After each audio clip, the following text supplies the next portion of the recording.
He never wrote a book or called himself a philosopher, yet his death changed everything.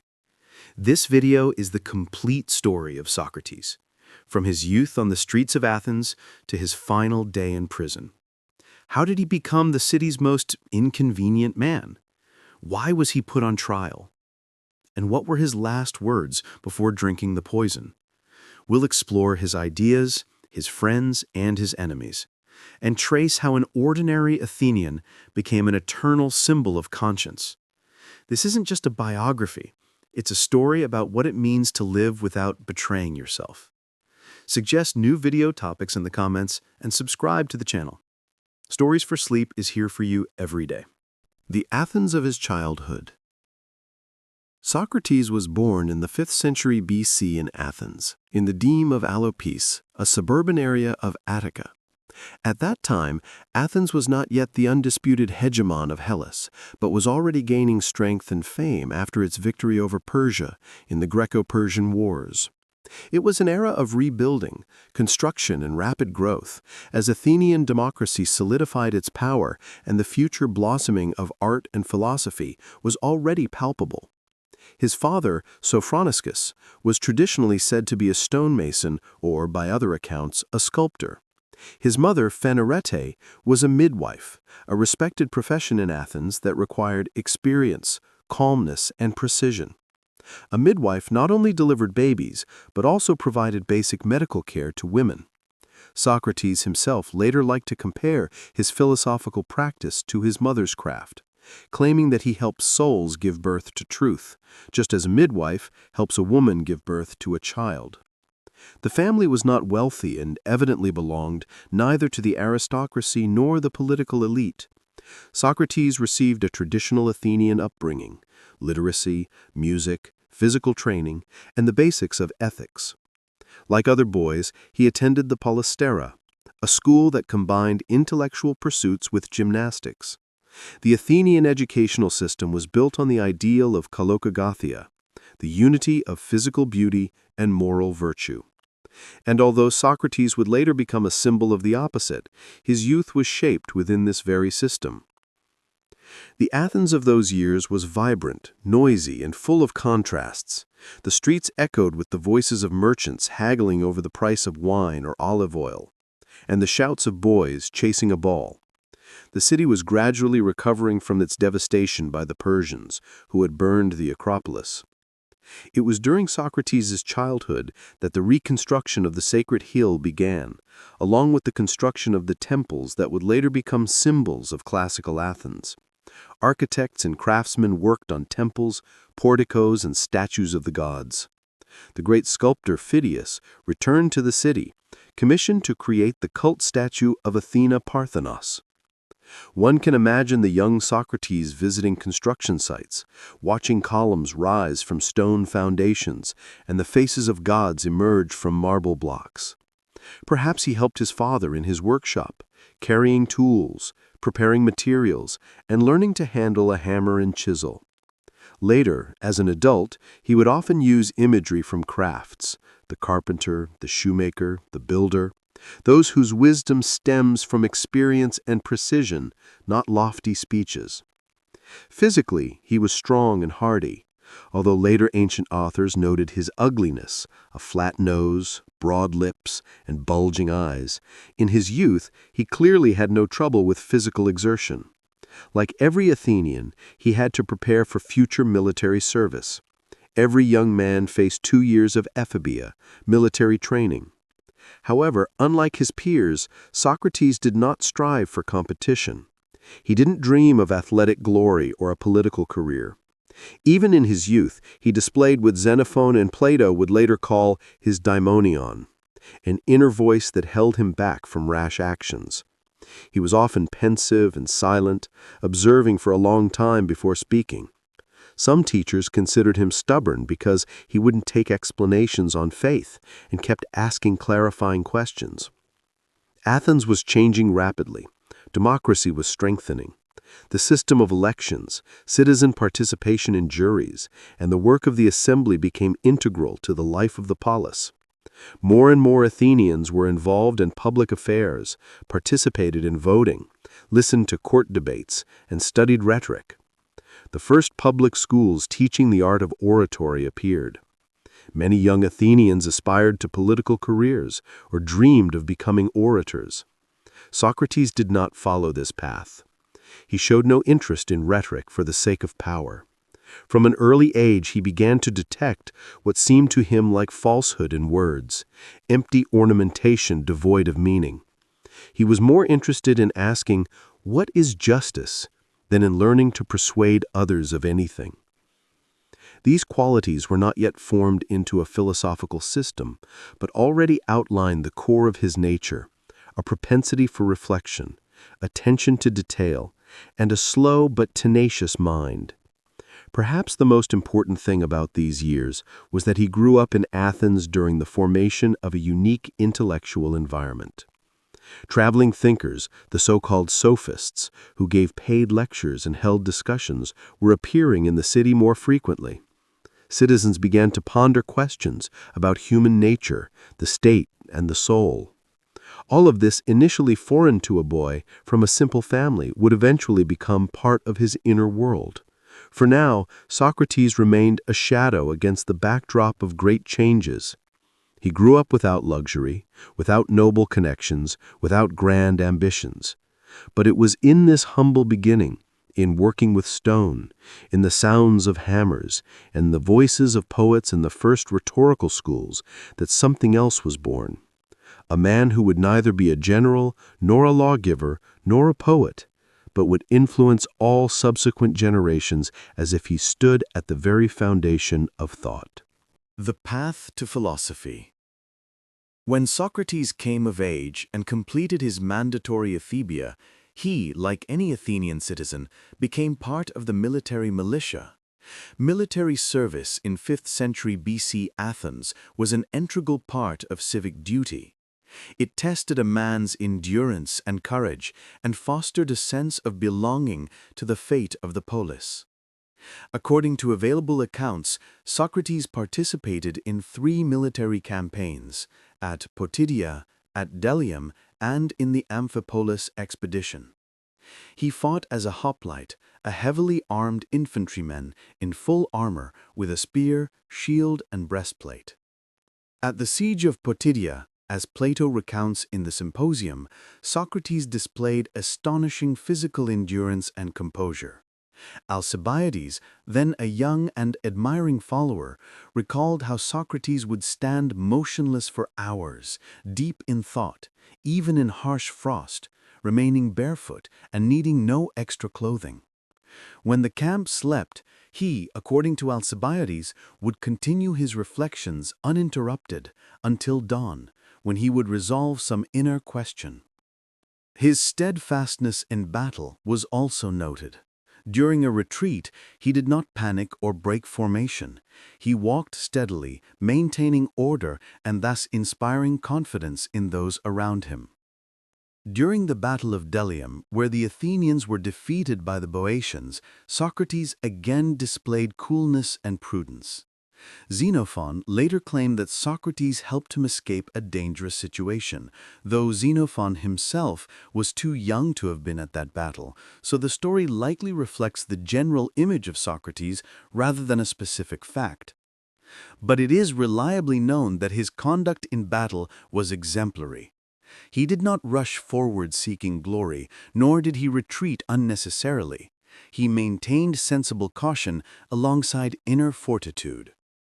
Upon returning from the campaigns, he found himself in an Athens that was changing rapidly. The polis was experiencing a cultural upswing, and with it, a philosophical and political shift. The agora and gymnasia saw increasingly frequent appearances of sophists, itinerant teachers of wisdom like Protagoras, Gorgias, and Hippias. They taught rhetoric for a fee, the art of debate, persuasion in court, and constructing arguments. Protagoras was famous for his phrase, "Man is the measure of all things." Gorgias for his belief in the power of speech to influence a listener. These thinkers were in fashion. Young people flocked to them, hoping for a ticket to a political career and public influence. Socrates apparently listened to their lectures, asked questions, and observed, but quickly discovered that his own aspirations did not align with theirs. He saw how easily the art of speaking turned into the art of circumventing the truth. He was dissatisfied with the position that any opinion could be justified if one just mastered the technique. Instead of learning to prove, he began to learn to ask and seek answers that did not depend on eloquence but were based on internal logic and a moral sense. Around the same years, he likely encountered the ideas of the natural philosophers.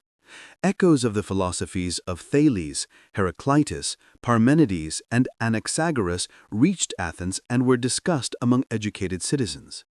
He was particularly interested in the thought of Anaxagoras, who argued that the beginning of everything was nous, a world intellect that imbues all existence with order.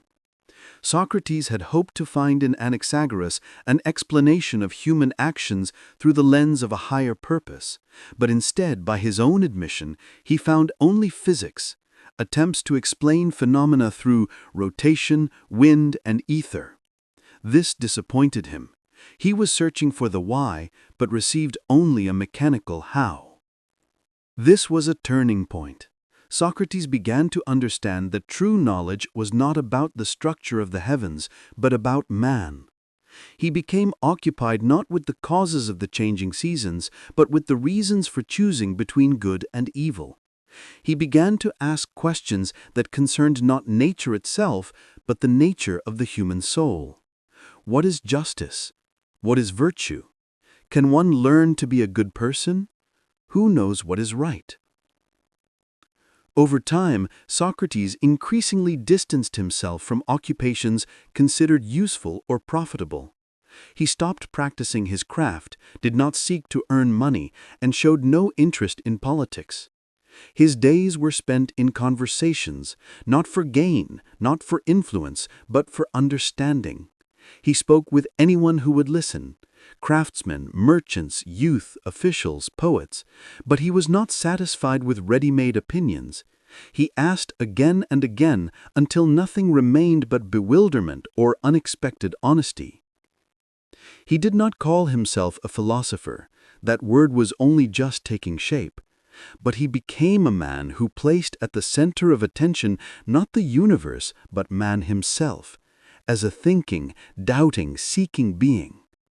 It was in this slow detachment from rhetoric, from physics, from politics, from the external, that Socrates' path to philosophy lay.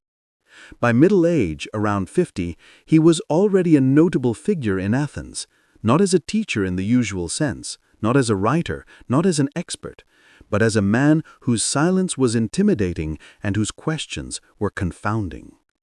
It was at this point that he fully stepped into the role that would make him a legend. The Socratic Method and the Streets of Athens. In his maturity, Socrates became a permanent fixture on the streets of Athens. He had no school like the sophists, no home where students gathered, no written lectures, and he charged no fees. He didn't open doors or issue invitations. He simply went out to meet people. Every day, he appeared where life was bustling, in the agora, under porticos, in workshops, at the entrance to palestras. He would approach people and start a conversation. He was easily recognizable, walking barefoot in simple clothing, reserved and taciturn, until he began to speak. He could address a stranger without any introduction and ask, "What is justice?" or "What makes a man good?" or "You say this is right, why?" He asked these questions not to argue or prove himself right. He genuinely wanted to know how his interlocutor understood these concepts. And this was the essence of his method. He never claimed to know the truth.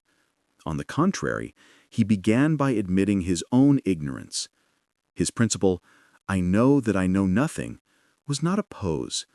It sprang from the conviction that only those who recognize their ignorance can begin the path to understanding. He listened attentively, sometimes remaining silent for a long time, but gradually began to clarify. One question led to another, an answer to a new refinement, and soon it turned out that what seemed obvious fell apart. This method of dialogue would later be called the Socratic method. Socrates himself called it maietics, the art of midwifery. He said that just as his mother helped women give birth to children, he helped people give birth to thoughts. But for this to happen, one must ask questions, patiently, precisely, sometimes painfully. He didn't suggest answers or impose opinions, but forced the interlocutor to reach the essence themselves. One of Socrates' favorite techniques was irony. He often began a conversation as a man who supposedly knew nothing.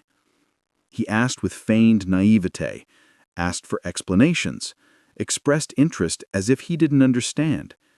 But then, seizing on contradictions, he exposed logical flaws in the reasoning. He did not mock, but cast doubt. His speech was simple, almost mundane, without ornamentation or grand phrases, but it had a destructive effect, especially on self-satisfied experts. He could talk to anyone, a shoemaker about skill, a warrior about courage, a poet about inspiration, an official about justice, and in every conversation he returned to one thing: what truly makes a person rational and virtuous. He did not seek success in the conventional sense. He did not participate in the assembly, did not run for office, did not strive for influence, but everyone knew him, both those who supported him and those he irritated. He was particularly critical of the sophists, public teachers who taught eloquence for money. He did not condemn them personally, but believed their approach did not lead to truth.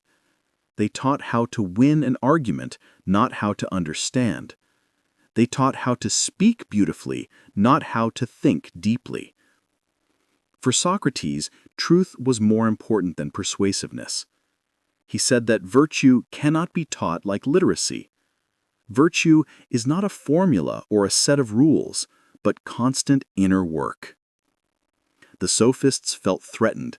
Socrates came without grand words or announcements, but he could ruin a reputation in a single dialogue. He was not interested in external signs of success. He did not care about prestige, did not take money, did not surround himself with the aura of a teacher. He simply went to people, to thoughts, to questions. And so, day after day, on those same streets, amid the noise of the markets, next to temples and courts, he spoke. Not for fame, not for power, not for a school, but for one thing, so that at least one person might ponder what they are doing and why. Friends and disciples. Socrates never called himself a teacher, kept no school, and did not gather disciples in the conventional Athenian sense. He did not transmit knowledge as doctrine and did not claim authority. Yet there were those who returned to him, who were drawn to him, who felt that one thought differently in his presence. These people did not always call themselves his students, but they remained as a memory, as voices, as a continuation. One of the most controversial and brilliant young men around Socrates was Alcibiades. Hailing from a noble family and a ward of Pericles, he possessed the looks, charm, eloquence, and ambition to achieve anything he desired. He met Socrates in his youth, and the contact was so powerful that Alcibiades would compare the philosopher to a satyr, capable of destroying everything a person believed in with mere conversation.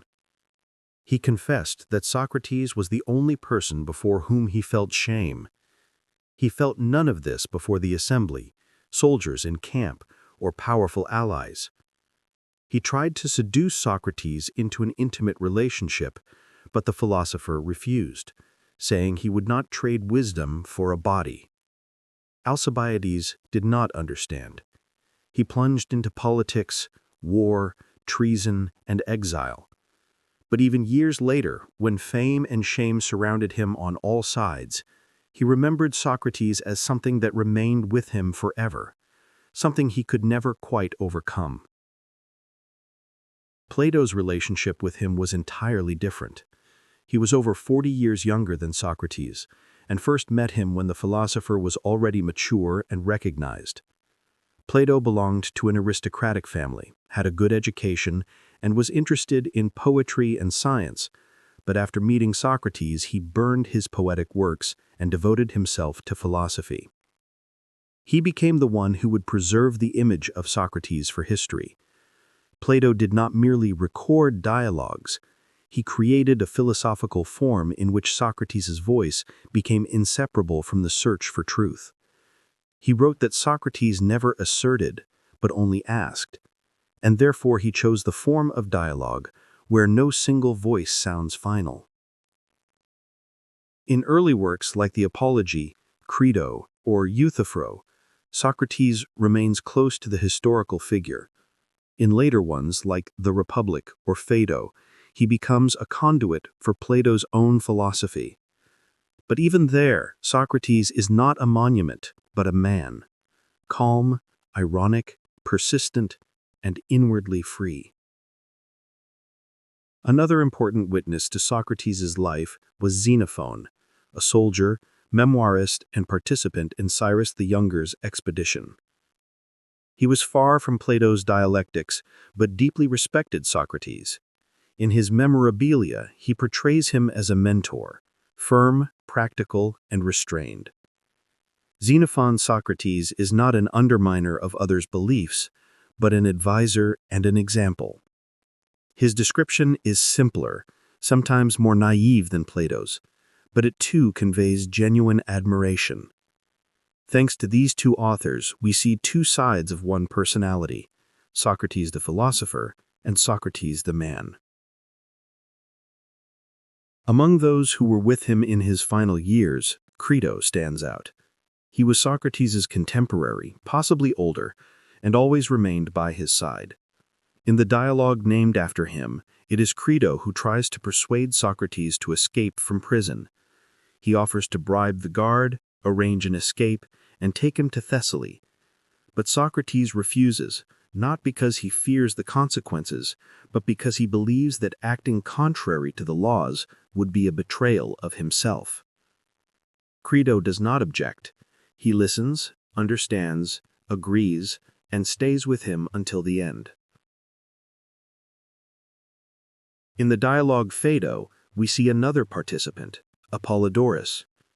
He is emotional, he cries, he loses his composure. He was called naive, even foolish, but it was he, like Plato, who remained with Socrates on the day of the execution. He did not try to argue, he simply was there. He remembered. There were others, Phaedo, Chaerephon, a close friend from childhood whom Plato mentions. Each took something different from their communication with him.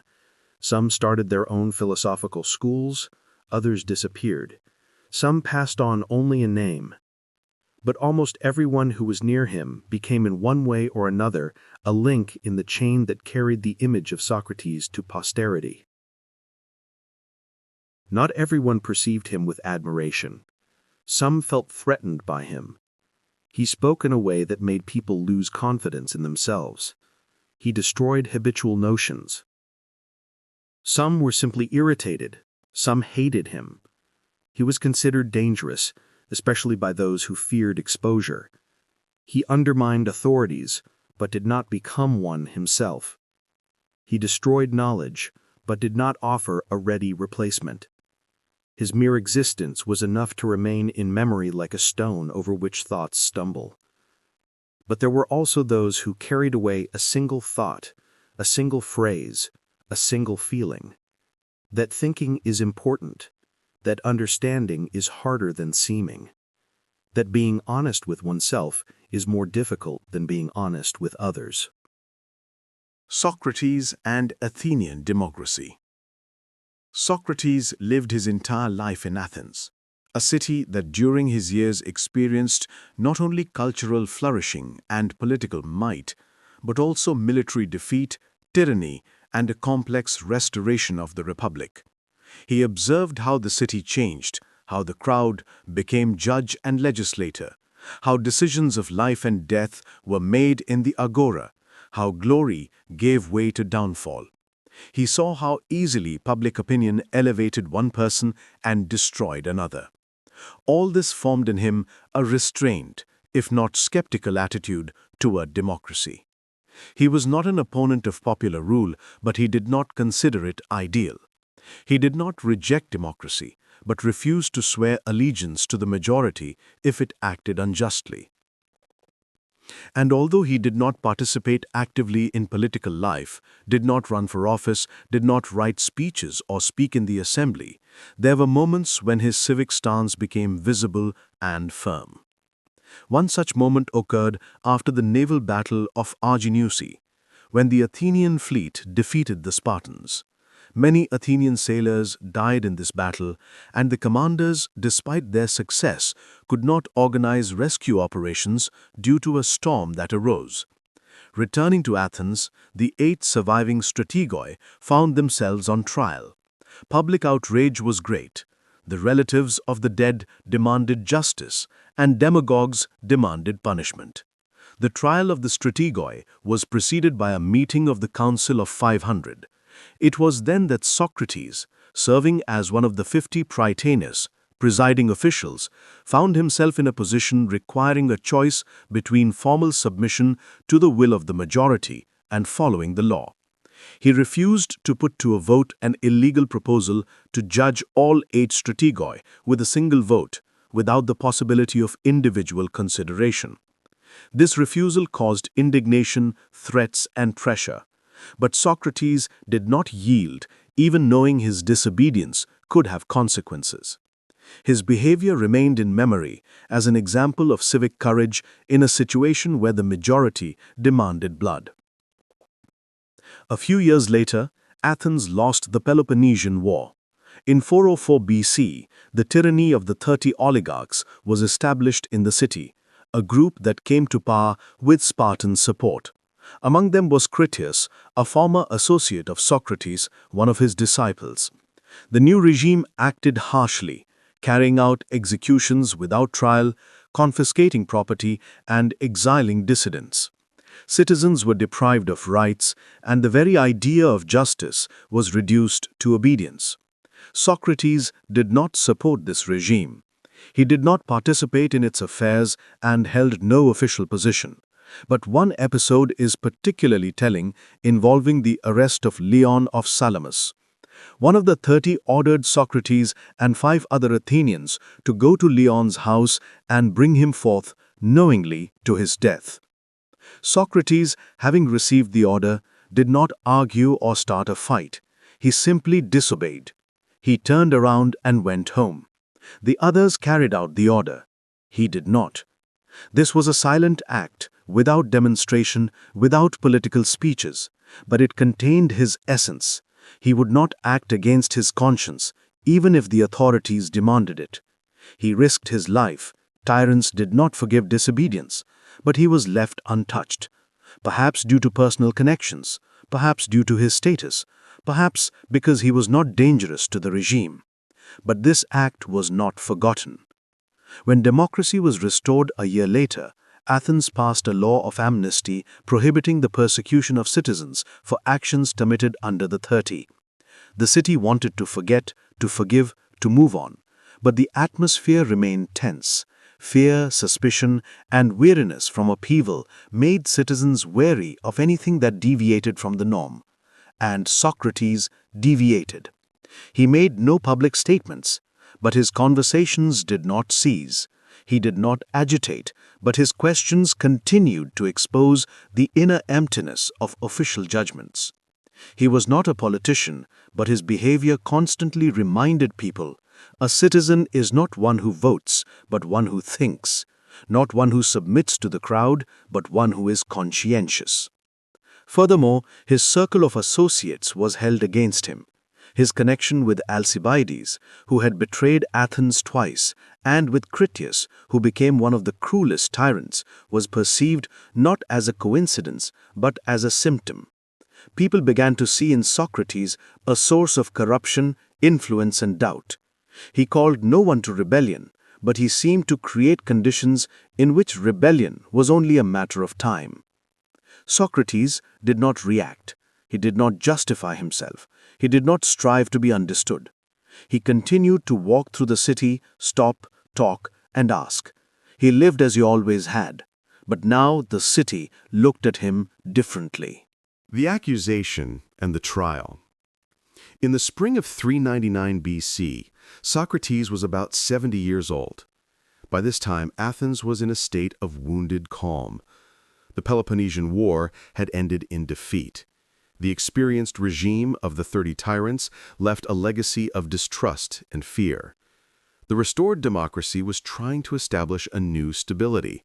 Citizens sought order, predictability, and the preservation of traditions, and anything outside the usual bounds caused anxiety.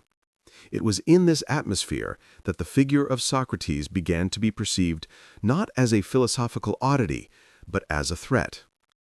The formal accusation against Socrates was brought by a citizen named Meletus, a young poet and minor public figure. He was supported by Anytus, an influential representative of the Democratic Party, and Lycon, associated with theatrical circles. Each of them felt dissatisfaction with the philosopher in their own way. Anytus, as a man connected to traditional values. Meletus, as a young zealot of religion. Lycon, as a defender of public morals. The accusation included two main points: impiety, disrespecting the gods honored by the city and introducing new deities, and corrupting the youth. Under Athenian law, these charges could carry the death penalty. It was not about private blasphemy, but about undermining public order. If a man educates young men in a spirit of doubt, questions the foundations, and speaks of an inner daimon instead of the state gods, then he threatens the very foundations of the polis. The hearing took place in the Heliaia, the supreme people's court of Athens. The jury was large. 501 citizens were chosen by lot. They were all equal judges and had to vote with pebbles at the end of the hearings. Black for conviction, white for acquittal. The accusers spoke first. Meletus, speaking on their behalf, argued that Socrates, with his speeches, rejected recognized forms of worship, introduced unknown divine forces, and, most dangerously, destroyed respect for elders, undermined the authority of power, and instilled in young citizens a sense of superiority over the law. He claimed that youths, listening to Socrates, began to despise their parents, mock customs, and, without participating in state affairs, form informal groups and philosophical circles suspicious to the city's democracy. When it was Socrates' turn, he took the stand and began his defense speech. It has come to us in Plato's recording under the title Apology of Socrates, and much of it is likely close to the original content. Socrates spoke calmly, without pathos, refusing to resort to usual defense tactics. He did not bring his children to court, did not beg for mercy, did not evoke pity. He analyzed each accusation in detail. Regarding the divine, he asserted that he believed in gods, just not necessarily in those depicted in myths and statues. He spoke of his daimonion, an inner voice that warned him and held him back from mistakes. He saw no contradiction with the city's religion. On the contrary, he considered it a manifestation of divine reason. He reminded the jurors that once the Delphic oracle, in response to his friend Chaerephon's question about who was the wisest of men, had pointed to him, Socrates. It was then that he began to ask himself, wherein lies this wisdom, if he himself felt he knew nothing? He began questioning poets, craftsmen, and politicians, and discovered that they thought they knew, though in reality they could not explain even their own words. As for the charge of corrupting the youth, Socrates explained, he taught no one anything. He took no fees, kept no school, gave no instructions. He only conversed. He asked questions. Those who listened drew their own conclusions. If someone changed, it was the result of their reflection, not his influence. He wondered, if he corrupts, then who, conversely, educates? Who is engaged in this? And none of the accusers could name such people. He did not ask for mercy. He did not try to avoid the verdict. He stated directly that he would not do what was considered appropriate for a defendant. He would not debase himself to please the crowd. He proposed they look at his life. He had not harmed anyone, taken anything from the city, sought power, deceived, or lied. He said that if they executed him, the city would lose the one who, like a gadfly, kept the drowsy horse of Athens moving. The voting showed 280 jurors for conviction, 221 against. He was found guilty. The next step, by law, was to propose a penalty. The accuser and the accused would name their versions, and the court would choose between them. Miletus proposed the death penalty. Socrates, in characteristic fashion, began with irony. He proposed that as a man who had benefited the city, he should be maintained at the state's expense in the Prytaneum, like Olympic victors. This caused irritation. Then he proposed a moderate fine. His friends, Plato, Apollodorus, and Crito, stood up and declared they would provide the security. But the mood of the jury had already shifted. A second vote showed an increase in the number of those favoring the death penalty. Now about 360 judges voted for death. Socrates listened to the sentence calmly. In his final words, he expressed neither bitterness nor malice. He said that death is either an eternal sleep without fear or a journey to another world where one could meet Orpheus, Homer, and Odysseus and continue the search for truth. He bid farewell to the court without anger and departed. The trial of Socrates became a turning point not only for him but for Athens. A city that proclaimed freedom of thought proved unprepared for a man who embodied it to the end. He gathered no disciples, created no parties, sought no power, but his mere ability to think aloud and question the obvious proved too great a threat, and so his voice was decided to be silenced. The final days of Socrates. After the judges sentenced Socrates to death, the execution was not carried out immediately. By Athenian custom, on the day the annual religious embassy to the island of Delos began, the city entered a special state of sacred silence. Until the ship dedicated to Apollo returned from its voyage, executions were forbidden in Athens. And it so happened that the ship set sail almost immediately after the trial. Therefore, Socrates remained in prison for over 30 days, awaiting the return of the envoys. All these days he spent in an ordinary city prison, without solitude, without harsh conditions, but also without luxury. His cell was simple, but access to him was open. Close friends, Crito, Apollodorus, Phaedo, and others, came to see him daily. Plato, as he later writes, was ill and not present on the day of the execution, but memories of the final conversations were preserved in his dialogues. The prisoners and guards treated Socrates with respect. The jailer who was to give him the poison later said he had never met a man so calm and pure in his attitude toward death. The conversations in prison did not concern despair or hatred. Socrates did not curse the court, express resentment, or complain about fate. He continued to do what he always did. He conversed. The themes remained the same: the nature of the soul, the meaning of virtue, the essence of philosophy. But in these conversations now sounded a special depth. They became final not as a conclusion, but as the result of a long journey. In the dialogue Phaedo, constructed as a recollection of one of the disciples, the day of the execution is described. But before that day, there were others filled with conversations about how philosophy is a preparation for death, how detachment from the bodily, from fear and passion, leads to true knowledge. Socrates said that death is either the end of perception, like a deep sleep, or the transition of the soul to another form of being, where it can continue the path of cognition. He did not claim to know how everything was arranged after death, but he was not afraid of it. He said, "A philosopher is one who strives for liberation from delusions and thus for freedom." One of the most touching episodes is related to Crito's attempt to organize an escape. Everything was ready: money, help, a route to Thessaly. The guards could be bribed, but Socrates refused. He did not desire salvation if it required breaking the law. He believed he could not accept the protection of the state in life and reject its decision in death. He said that an injustice committed against him did not release him from responsibility to himself. If he escaped, he would betray not the city, but his philosophy.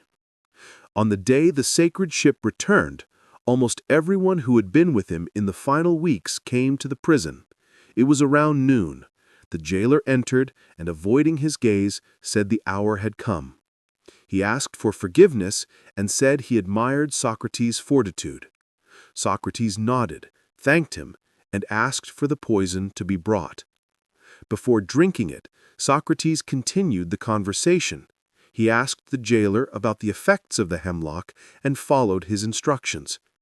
The poison gradually paralyzes the body, starting from the feet. To speed its action, Socrates walked a little about the cell, then laid down and began to speak, saying he was losing sensation in his fingers, then in his legs.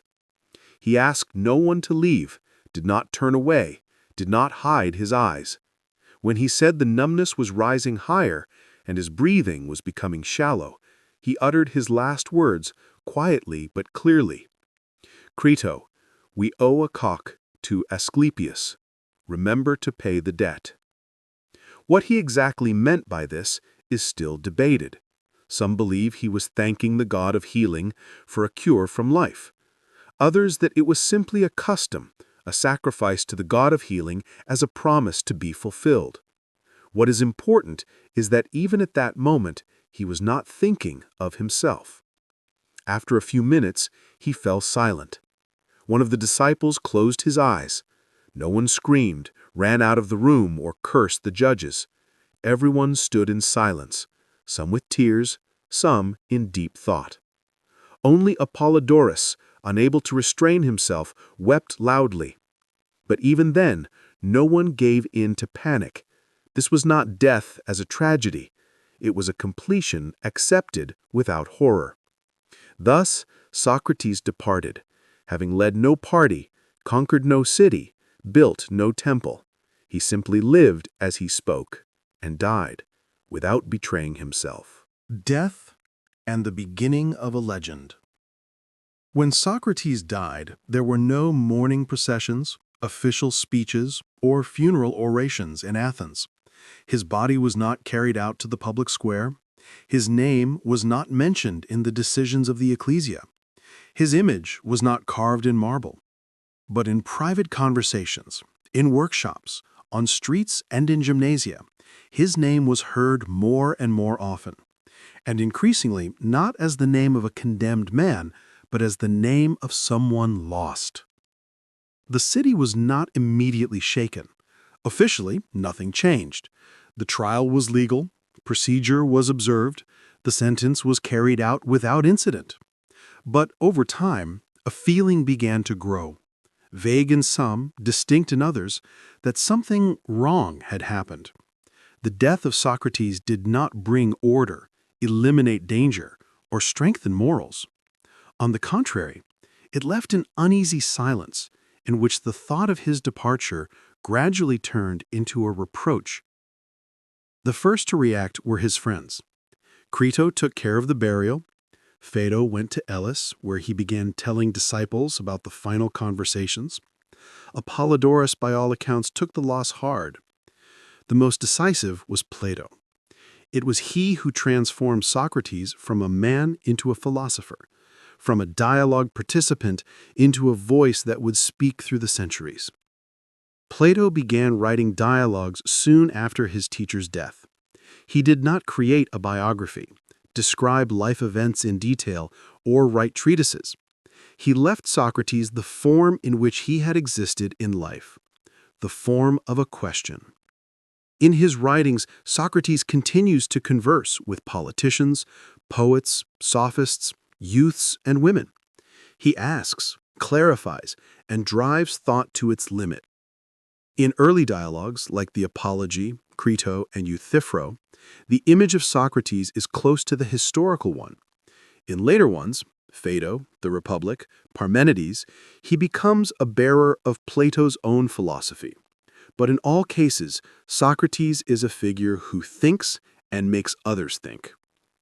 Alongside Plato, the image of Socrates was preserved by Xenophon, a warrior,